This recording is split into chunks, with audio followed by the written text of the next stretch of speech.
Kauli hiyo imetolewa na kamanda wa polisi mkoa wa Mbeya SACP Benjamin Kuzaga wakati akizungumza na waandishi wa habari kuhusu hali ya ulinzi na usalama katika mkoa na mafanikio ya jeshi hilo kwa kipindi cha mwaka 2025. Kwa kipindi cha mwaka 2025, jumla ya watuhumiwa 11,728 wa makosa mbalimbali ya uhalifu walikamatwa na kufikishwa katika mahakama, na jumla ya makosa yote ya jinai yaliyoripotiwa yalikuwa ni 21,238.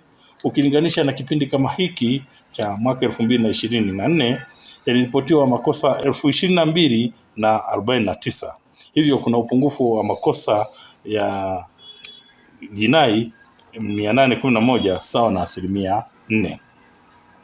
Vile vile kwa kipindi cha mwaka 2025 jumla ya madereva 70 hawa walifungiwa leseni zao za udereva kutokana na makosa ya hatarishi ya usalama barabarani, ikiwemo mwendo kasi, kuyapita magari mengine kwenye maeneo ambayo ni hatarishi, lakini kama vile kwenye maeneo ya miteremko na maeneo ya milima, na kusababisha ajali za vifo au majeruhi. Aidha, madereva 61 walifikishwa mahakamani kutokana na kukiuka sheria za usalama barabarani. Aidha, SACP Kuzaga amesema watuhumiwa wote waliokamatwa na kufikishwa mahakamani wamechukuliwa hatua za kisheria kwa mujibu wa sheria, ambao baadhi yao wamekutwa na hatia ya kuhukumiwa adhabu mbalimbali ikiwemo kifungo cha muda mrefu na vifungo vya maisha. Kwa kipindi cha mwaka 2025, jumla ya kesi zote zilizofikishwa mahakamani zilikuwa ni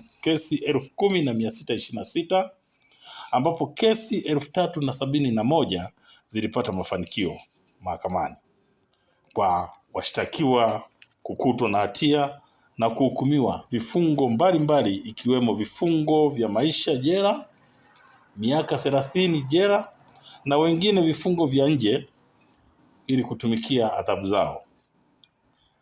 Vile kesi 5,503 hizi bado zipo mahakamani, zinaendelea kusikilizwa na zikiwa katika hatua mbalimbali za mashtaka. Kwa kipindi cha mwaka 2025, jeshi la polisi mkoa wa Mbeya limefanikiwa kwa kiwango kikubwa sana au kwa kiasi kikubwa sana kuwajengea uwezo watendaji wa nyanja mbalimbali za kiutendaji, ikiwa ni pamoja na mafunzo, semina na vikao. Kamanda Kuzaga amewataka wananchi kuendeleza ushirikiano na jeshi la polisi kwa kutoa taarifa za uhalifu mapema ili kudumisha amani na usalama katika mkoa wa Mbeya. Samuel Mpogole, Hope Channel Tanzania.